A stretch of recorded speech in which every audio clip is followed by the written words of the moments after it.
homilía llega a ustedes a través de Radio Claret América. El Instituto Bíblico Claretiano de las Américas presentan Poniendo el Evangelio en Práctica con el Padre Manuel Villalobos, un programa para aprender a amar a Dios sin miedo. Iniciamos. Buenos días, hermanos y hermanas que nos sintonizan a través de Radio Claret América. Estamos en el primer domingo de este nuevo año del 2022 y la iglesia nos invita a volver a Jesús, a volver a Belén, a volver al pesebre. Ahora bajo el símbolo de estas figuras que tanto nos han gustado desde nuestra infancia, las figuras de estos sabios de Oriente que comúnmente la gente les llama Reyes Magos, ¿verdad? Vamos a ir quitando todo este aspecto de la fantasía, de los mitos, de las leyendas en torno a estos personajes para irnos centrando en el propósito por el cual aparecen dentro del Evangelio. Así que es la Epifanía, manifestación del Dios, el Emanuel que se encarna, que se hace vida, que se hace historia, de un Dios que no habla en el misterio. Si tan solo pudiéramos entender eso, a veces a la gente como que le gusta especular acerca de Dios, cómo entender a Dios, cómo poder descifrarlo, cómo poder manipularlo.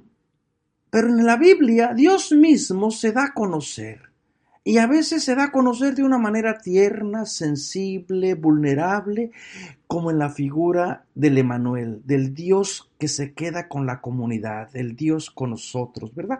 Y hoy celebramos entonces esta fiesta de la Epifanía, de la manifestación del Señor. Estas lecturas van a ser para el día domingo 2 de enero del 2022. Seguramente que ustedes ya han realizado sus propósitos de este nuevo año. Si ustedes me preguntan cuál es mi propósito para este 2022, vivir cada día como si fuera mi última oportunidad que tengo. Así que vivir plenamente sin mortificación, vivir en paz, vivir tranquilo, poner atención solamente en las cosas que realmente importan, que es tener una buena relación con Cristo Jesús, con este regalo que se nos da. Así que hermanos y hermanas, espero que este 2022 nos sea propicio, nos sea lleno de bendiciones. Dios nos regale salud, Dios nos cuide, Dios nos bendiga, Dios nos dé trabajo, Dios nos dé amistades para compartir nuestra vida, para que no vivamos en soledad, porque Dios ha dicho que no es bueno que el ser humano viva solo, que Dios se manifieste en cada uno de ustedes, en cada una de ustedes que están en torno a la palabra de Dios trabajando, discerniendo y descubriendo su presencia. Desde el mes de diciembre hemos estado poniendo también las homilías del doctor Jesús Peláez del Rosal, un biblista que yo quiero y que yo estimo mucho. Ustedes pueden visitar su blog en www.ibicla.org. Allí van a encontrar también sus comentarios a este evangelio. Incluso estoy pensando si dejar de hacer yo mi homilía porque no tiene caso estar multiplicando trabajos. De verdad que él es un gran biblista y sus homilías son muy buenas. Yo se las recomiendo, por eso es que la tenemos en nuestro blog. Pero bueno, hermanos y hermanas, mientras me decido a ver qué pienso sobre este espacio, vamos, por lo menos en este primer domingo, comenzar con esta reflexión de la Epifanía del Señor. También estamos haciendo varios cambios, a lo mejor estamos modificando cosas y bueno, vamos a tener unas sorpresas que les vienen por allí. El Evangelio está tomado de Mateo, que es el único que nos cuenta esta historia. Mateo capítulo 2, 1-12. Jesús nació en Belén de Judá en tiempos del rey Herodes. Entonces unos magos de Oriente se presentaron en Jerusalén preguntando: ¿dónde está el rey de los judíos que ha nacido? Porque hemos visto salir su estrella y venimos a adorarle. Al enterarse el rey Herodes se sobresaltó y todo Jerusalén con él. Convocó a los sumos pontífices y sacerdotes y a los letrados del país y les preguntó dónde tenía que nacer el Mesías. Ellos le contestaron: en Belén de Judá, porque así lo ha escrito el profeta. Y tú, Belén, tierra de Judá, no eres ni mucho menos la última de las ciudades de Judá, porque de ti saldrá un jefe que será el pastor de mi pueblo Israel. Entonces Herodes llamó en secreto a los magos para que lo precisaran el tiempo en que había aparecido la estrella, y les mandó a Belén diciendo: vayan y averigüen cuidadosamente qué hay del niño, y cuando lo encuentren, avísenme para ir yo también a adorarle. Ellos, después de oír al rey, se pusieron en camino, y de pronto la estrella que habían visto salir comenzó a guiarles hasta que vino a pararse encima de donde estaba el niño. Al ver la estrella se llenaron de inmensa alegría.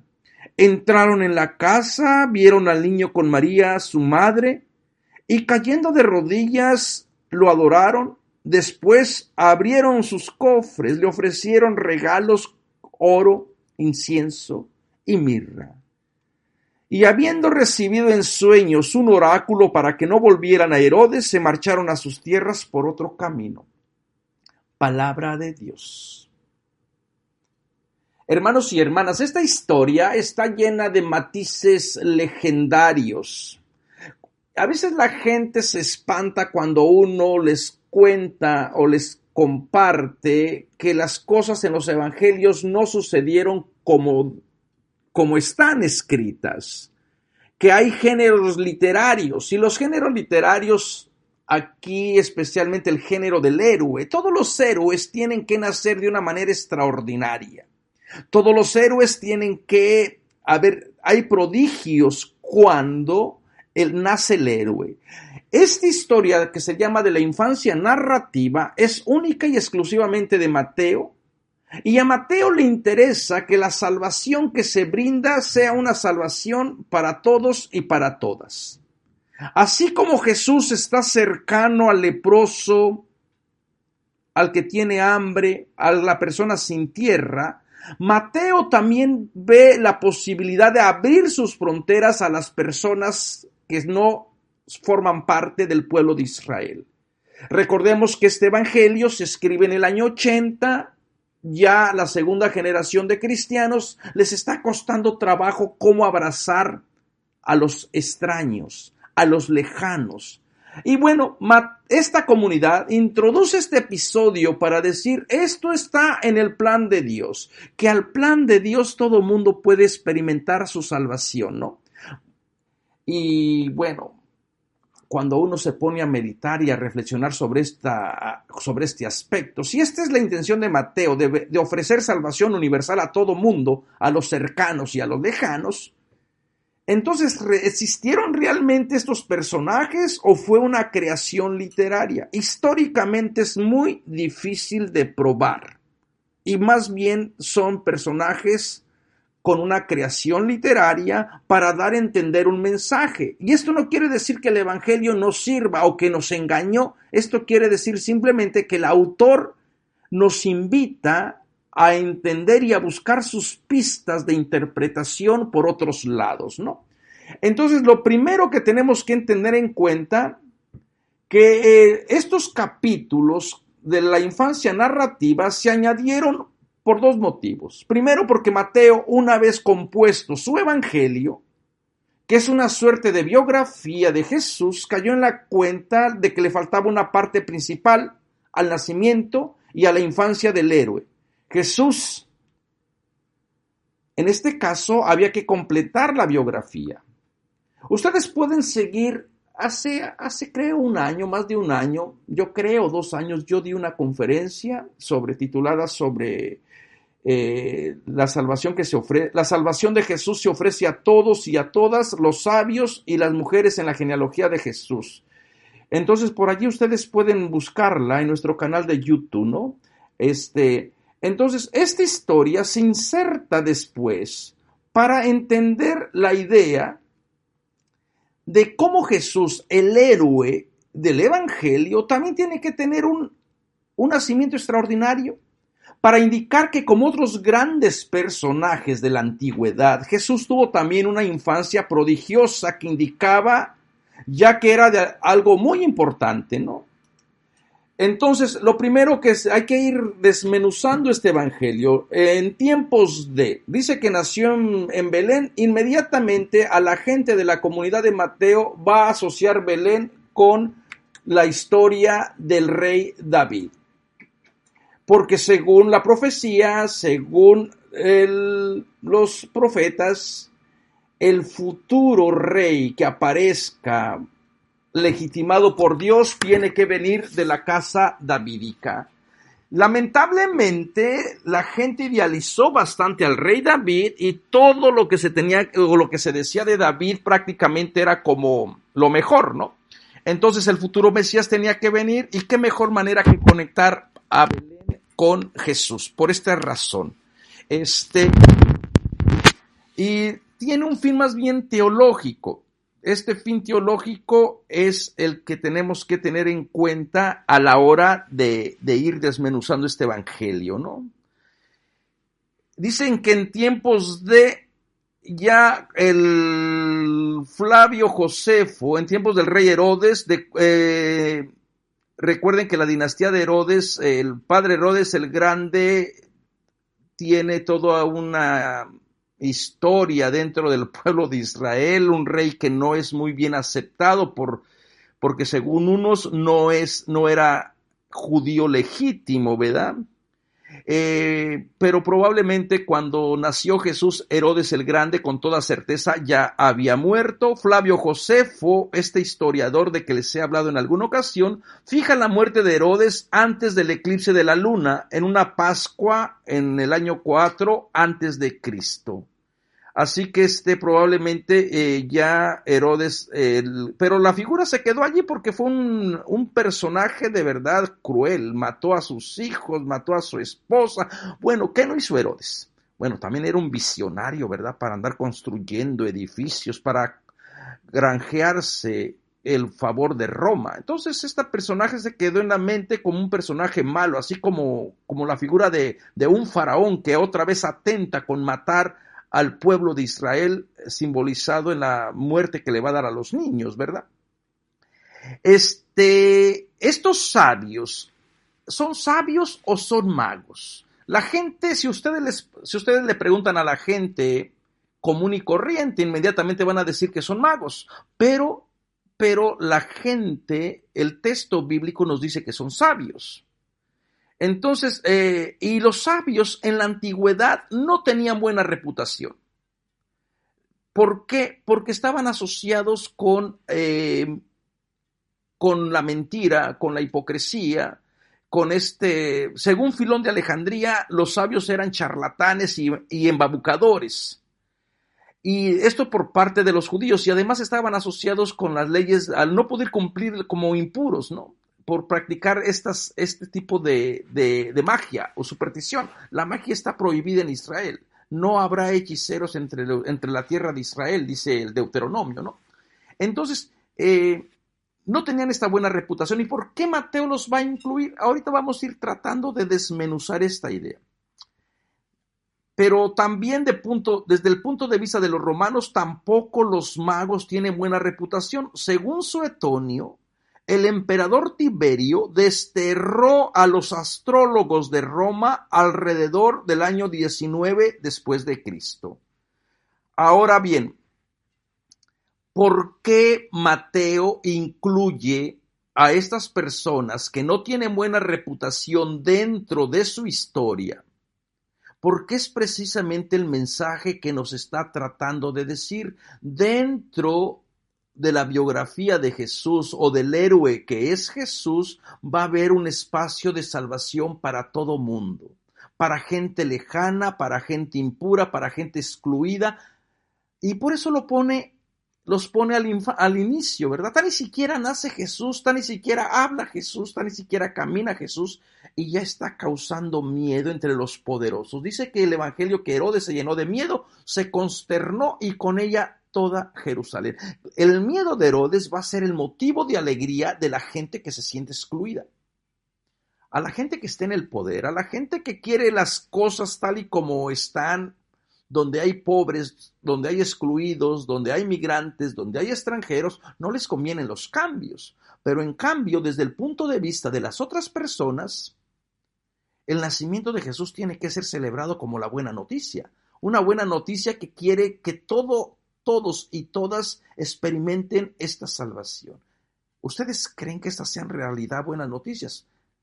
Y a veces uno dice, qué lejos estamos de hacer posible esta propuesta del reino. ¿Por qué? Porque todavía a veces en nuestras comunidades hay primeros, hay últimos, hay excluidos.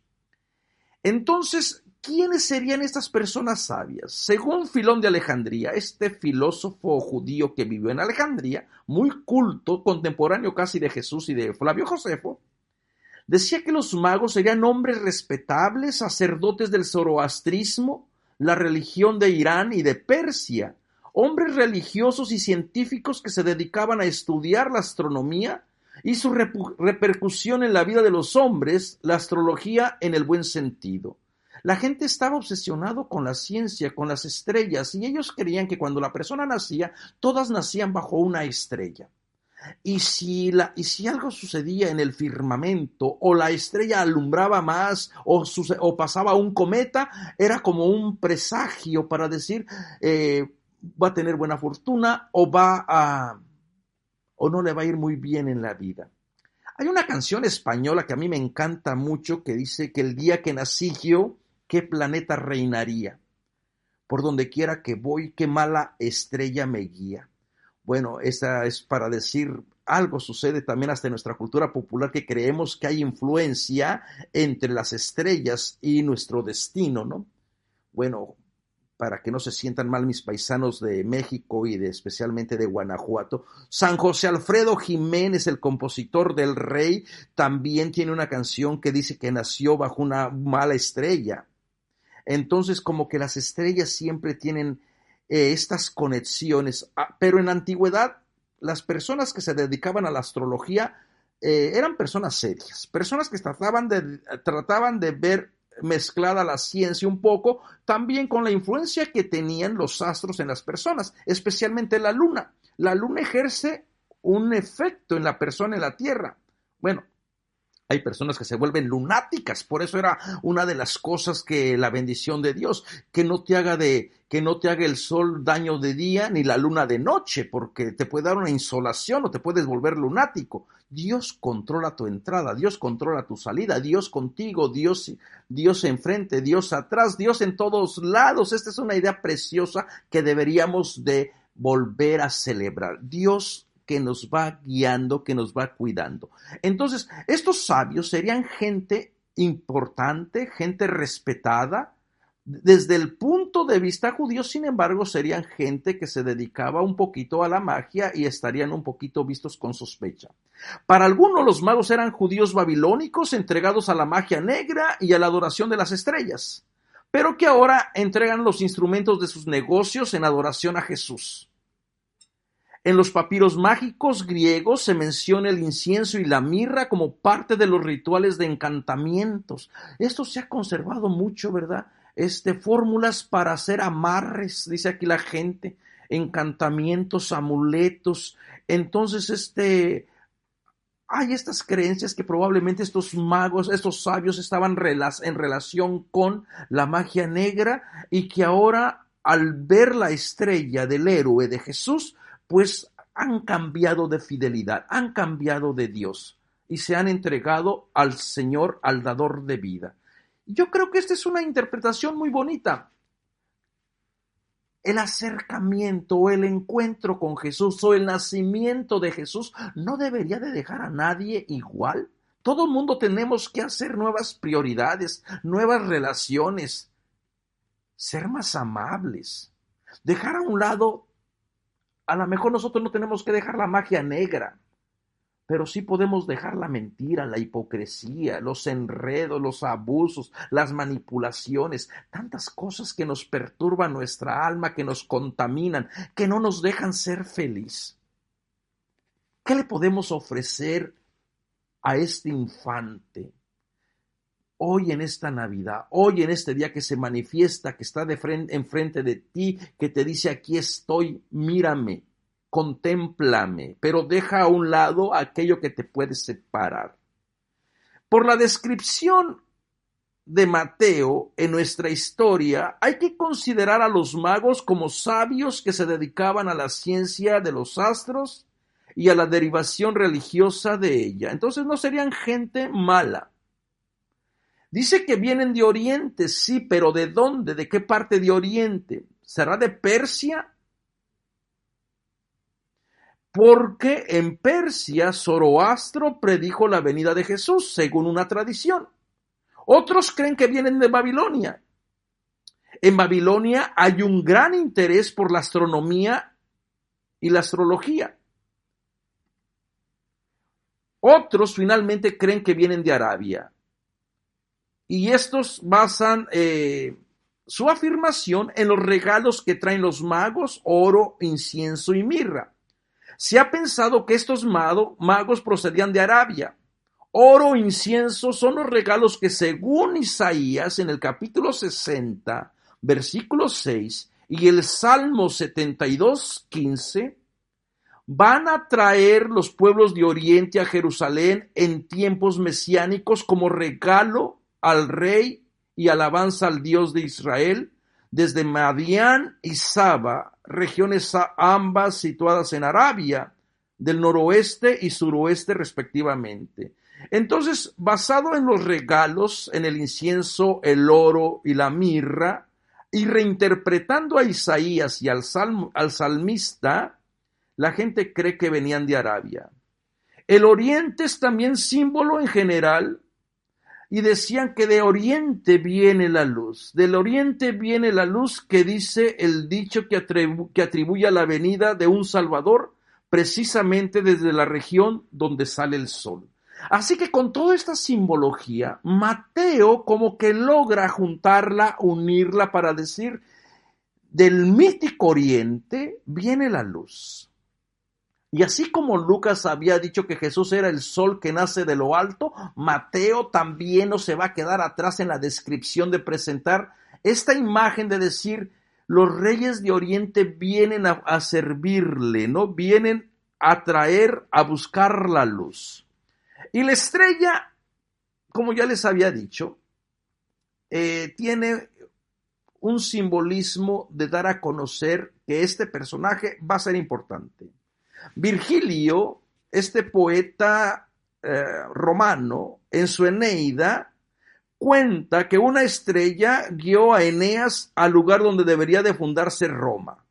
O sea que no es Mateo no se está inventando esta idea de las estrellas que guían. Ya hay otra tradición.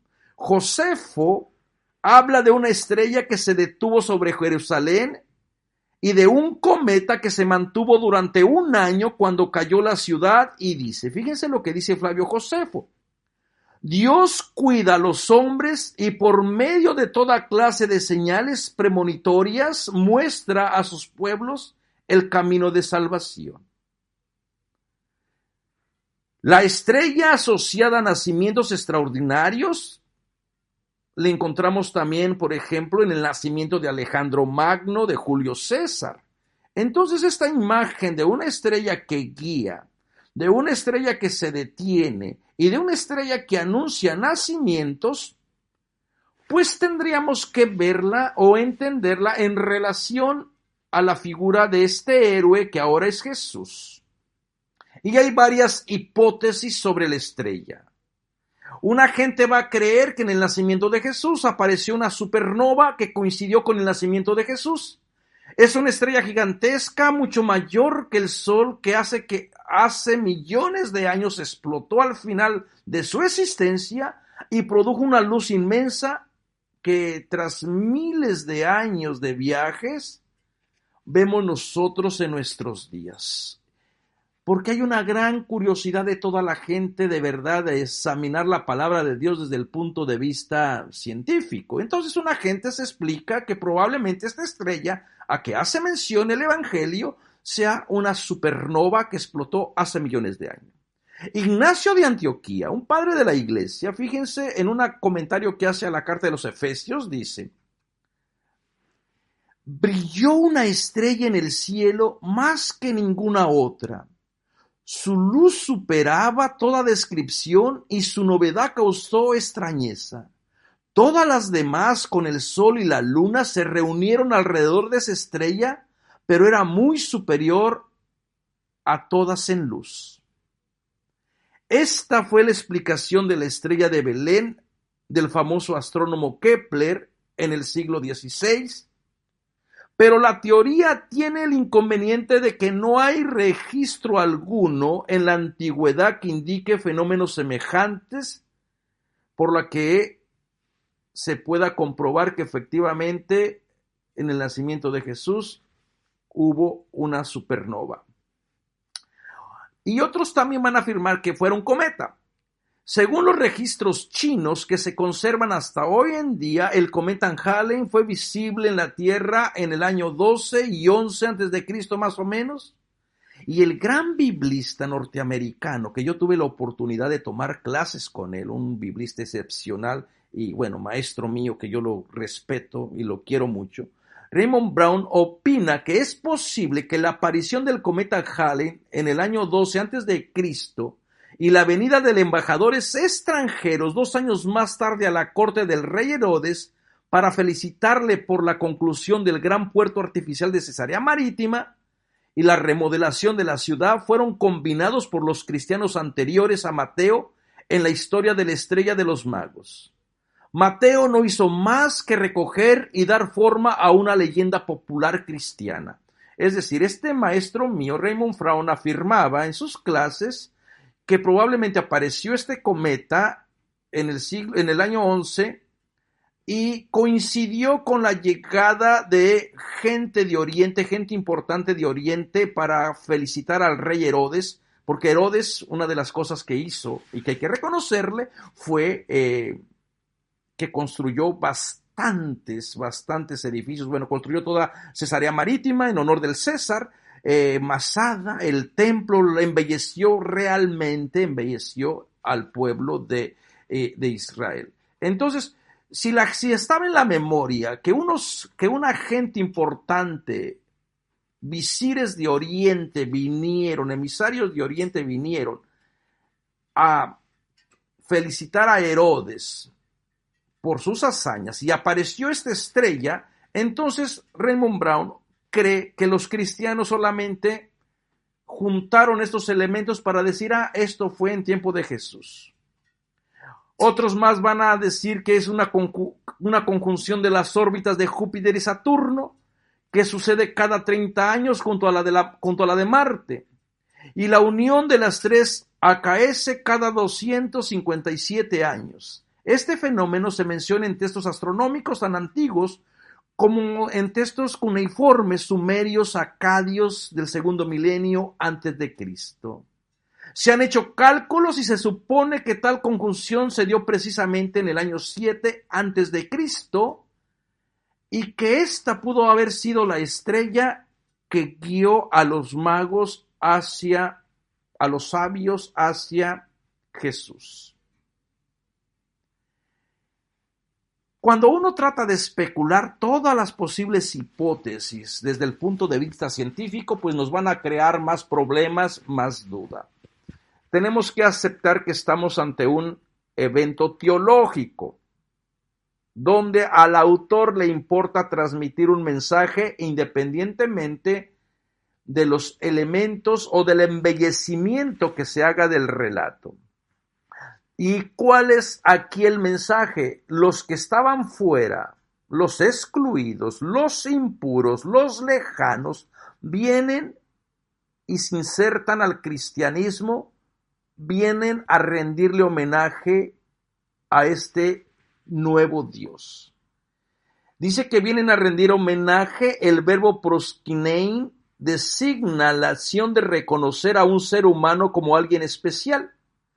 También se empleaba para reconocer a la divinidad. Unos magos venidos de Oriente a rendir homenaje a un rey no sería algo inusual en el siglo I. Por ejemplo, Tirídates, rey de Armenia, vino de Oriente a Roma con los hijos de 3 jefes partos vecinos, y su viaje desde Oriente del Éufrates fue como una procesión triunfal. Roma entera estaba engalanada con faroles y guirnaldas, y las azoteas se llenaron de espectadores cuando el rey se presentó a rendir homenaje a Nerón. Tirídates le rindió homenaje a Nerón con las siguientes palabras. Fíjense lo que le dice. Vengo a ti, Dios mío, a rendirte homenaje como lo hago con Mitras. Después de confirmarlo Nerón como rey de Armenia, el rey no regresó por el camino que había llegado, sino que volvió navegando por distinto camino. ¿No se les parece mucha coincidencia este episodio que tenemos de Tirídates, el rey de Armenia, que viene a rendirle homenaje a Nerón, que se postra y que se regresa por otro camino con lo que no sabemos de estos magos? Y dice que se sobresaltó toda Judea, toda Jerusalén. Flavio Josefo describe el terror que experimentó el faraón y los egipcios a saber que nacerá un Salvador, cuando nació Moisés. Y dice Flavio Josefo en la relectura que hace del Éxodo, dice que describe la reunión de los enemigos de Jesús en el Evangelio. También puede ser una referencia al Salmo 2:2, donde los reyes de la tierra se unen contra el rey, el Mesías, contra el rey ungido. Así que el Mesías, los magos preguntan por el rey de los judíos, y Herodes habla del Mesías, como que tienen doble. La pregunta es bastante interesante, ¿no?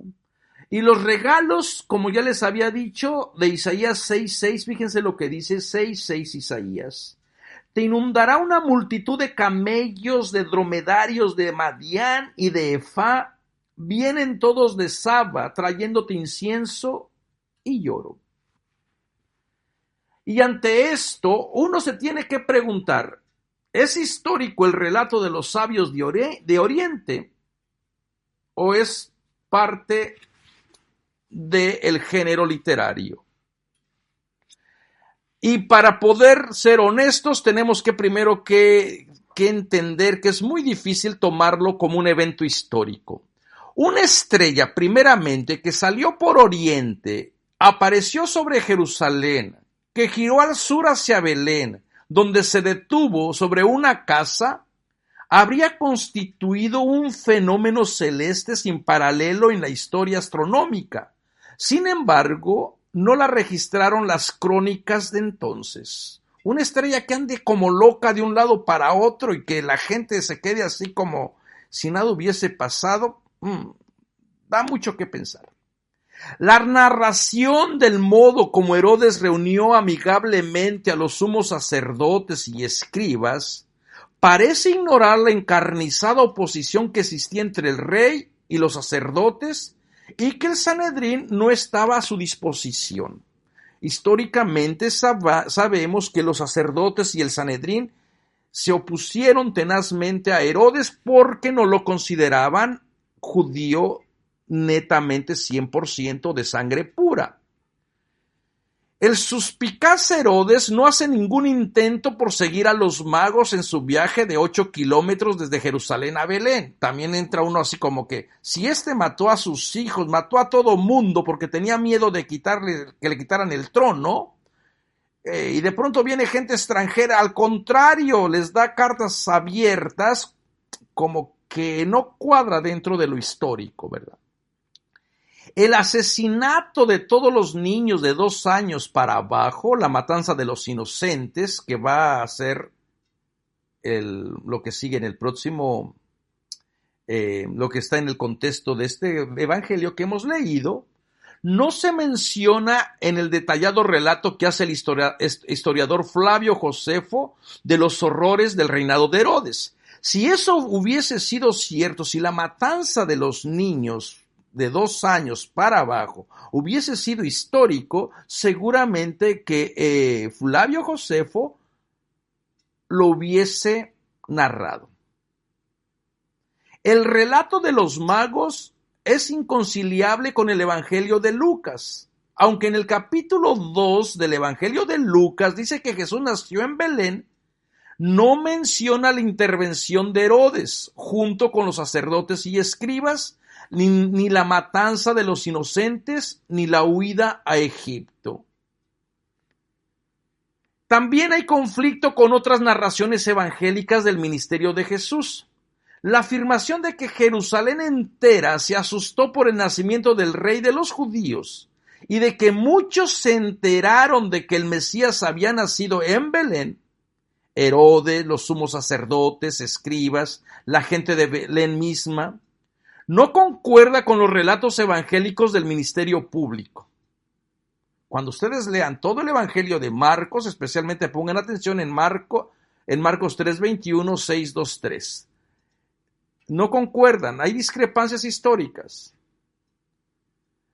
Así que no nos queda más decir que estamos ante una historia probablemente legendaria con un sentido teológico.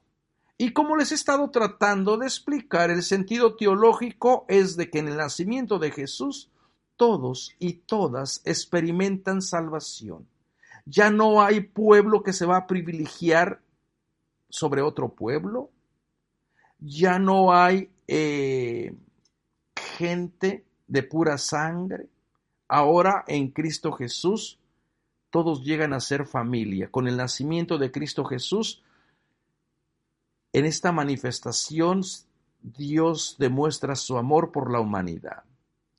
Y Mateo, simplemente siguiendo su tradición, va a utilizar las Escrituras, especialmente en este relato, la tradición de Balán y Balac. Por allá en el libro de los Números aparece la historia, en el capítulo 22 al 24, aparece todo este problema de la historia de Balac y Balaam. Balac era el rey, mandó llamar a Balaam para que maldijera al pueblo de Israel, porque el pueblo de Israel cuando salió de Egipto parecía langosta, por donde quiera que pasaba, destruía todo. Entonces Balaam va a ir al maldecir al pueblo de Israel porque le va a pagar el Balac, el rey.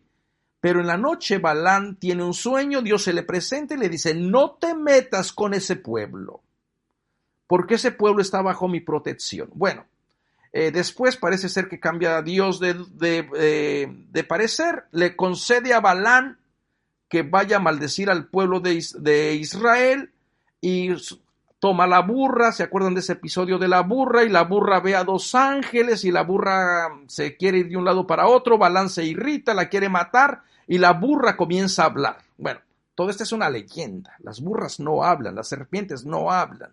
Todo esto es una parte para dar a entender una idea. Dios protege vidas, Dios cuida. Bueno, y cuando Balaam va a maldecir al pueblo, en vez de maldecirlo, le da una bendición y hace una profecía. Y esta profecía de Balaam dice, lo veo, pero no es ahora. Lo contemplo, pero no será pronto. Avanza la estrella de Jacob y sube el cetro de Israel.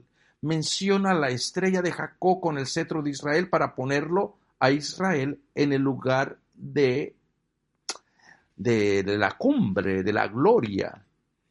Y esta profecía se aplicó a la figura del rey David. En época de Jesús, un poco después, durante la segunda revuelta judía, durante el emperador Adriano, el jefe espiritual del judaísmo del momento, el rabí Akiva, proclamó Mesías al jefe de la revuelta, por lo que fue conocido popularmente como Bar Coqueba, hijo de la estrella. Fíjense cómo la estrella estaba muy asociada con el liderazgo, con el mesianismo, con la figura del rey. Mateo utilizó la profecía de Balaam y se la aplicó a Jesús con fines teológicos. Una alusión a la peregrinación de Israel por el desierto. En ella una luz brilla de noche y guiaba a Israel yendo por delante. Para Mateo, esta luz o esta estrella guía ahora no ya a una Israel infiel al Mesías, sino a los paganos. Vean qué bonito Mateo va a ir descubriendo, hermanos y hermanas. Si ustedes se espantan porque les dije que estos reyes a lo mejor ni existieron, vean el sentido teológico. La luz de Dios, la manifestación de Dios que quiere que toda la gente conozca, se postre ante Dios. Y ya no solamente es el Israel infiel, el Israel de las Mesías, el Israel de los Mesías, el Israel de las promesas. Ahora es el nuevo pueblo que incluye a todo mundo, la salvación que se brinda a todo mundo. Mateo, muy judío, explicaba la presencia de creyentes gentiles en su comunidad de seguidores de Jesús por medio de profecías al respecto del Antiguo Testamento. Jesús, en paralelo con la vida de Moisés, ambos tienen un nacimiento milagroso, también ambos tienen amenazas de muerte, el uno por el faraón, el otro por Herodes. Jesús aparece entonces como un nuevo Moisés, donde Dios va a estar cuidando, va a estar protegiendo la vida de este héroe que va a consolidar a un nuevo pueblo y que lo va a llevar al éxodo, a la libertad definitiva. Pues bien, sabemos por el historiador Flavio Josefo, y casi todo lo que sabemos es por Flavio Josefo, por sus antigüedades judías, que los rabinos de su época interpretaban el relato del libro del Éxodo sostenido que los consejeros del faraón, que eran magos y hechiceros, habían sabido por inspiración del diablo naturalmente que iban a ser el futuro Moisés y aconsejaron al monarca matarlo. Esto es lo que nos dice Flavio Josefo. Así que el significado teológico de estos magos es: hay una salvación universal que se ofrece a todos y a todas. Los cristianos, convencidos de que Jesús era el Mesías, podían explicar a los paganos que en él se habían cumplido las expectativas de un caudillo universal procedente de Judea. Si en Oriente, donde había contacto con amplias colonias judías, algunos gentiles conocían las expectaciones mesiánicas del judaísmo, cabe la posibilidad de que los cristianos la dramatizaran, es decir, crearon una historia para facilitar la aceptación del nacimiento de Jesús. Salvación que se brinda a todos.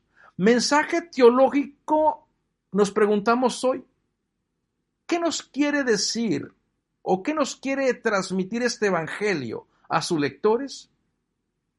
Primeramente, Jesús nace en tiempos de Herodes el Grande. Su nacimiento fue en una ciudad de David, Belén, para que se cumplieran las escrituras. El niño es el rey de Israel, pero no un monarca cualquiera como Herodes, sino uno que cumple una profecía referente al rey Mesías, es decir, al futuro Salvador, pero no solo de Israel, sino de todo el mundo. Es un rey tan importante que su nacimiento es anunciado nada menos que por una estrella. Dios revela este hecho importante a gente que no son judías, sino paganas. Los magos representan a todos los gentiles paganos que van a creer en la predicación sobre Jesús como Salvador. Los escribas y los príncipes del pueblo, por el contrario, no creen, y los jefes políticos, representados por el monarca, tampoco. La adoración hincándose, la adoración que hacen los magos, hincando la rodilla, y el ofrecimiento de los dones, dan a entender que este niño es muy importante. Ahora nos deberíamos de preguntar, ¿qué nos dice a nosotros, a nosotras, los sabios o los magos de hoy en día? Yo creo que el propósito de Mateo de que la salvación es para todos y para todas sigue siendo actual. Ante una religión que se obstina por condenar a mucha gente, en vez de predicar que la salvación en Cristo Jesús se brinda a todo mundo, yo creo que tendremos que recordar este episodio. Yo desde muy temprano supe que los Reyes Magos no eran magos, ni eran reyes, ni eran todopoderosos.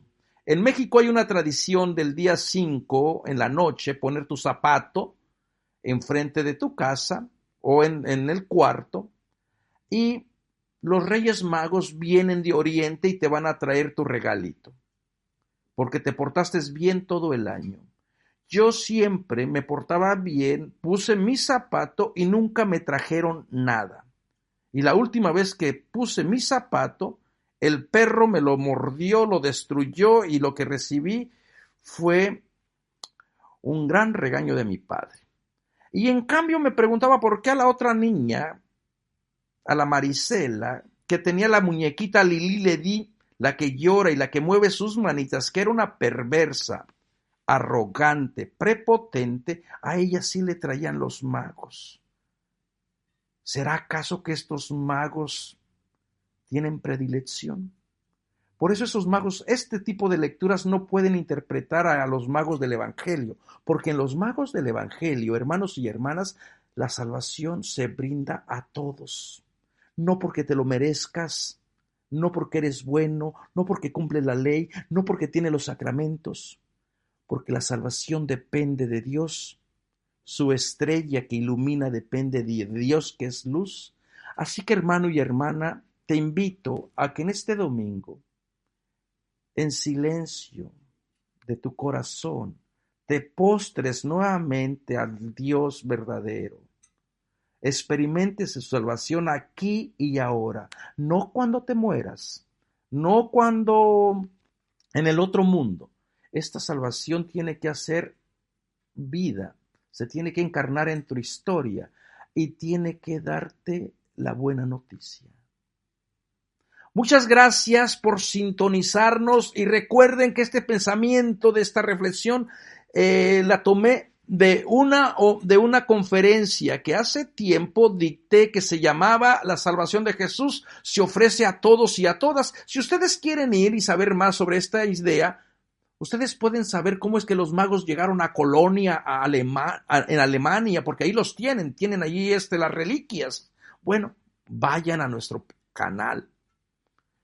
Pero no sean tan fantasiosos, hermanos y hermanas. Piensen, maduren su fe. Estudien un poquito. Dejen que el Espíritu de Dios los acompañe. Dejen que este Espíritu de Dios les invite solamente a postrarse al único Dios verdadero, que es Cristo Jesús. Decía mi madre, el que no conoce a Dios, a cualquier santo se le hinca. Solamente a Dios, solamente a Cristo, y ofrécele tu corazón, tu persona, y descubrirás la luz que tú llevas dentro. Nos vemos la próxima semana. Muchas gracias y esperen sorpresas y regalos para este 2022. Los invitamos a escuchar más programas de crecimiento espiritual y emocional en radioclaretamerica.com y a seguir en YouTube a la Escuela Bíblica Claretiana de las Américas. Visite ibicla.org.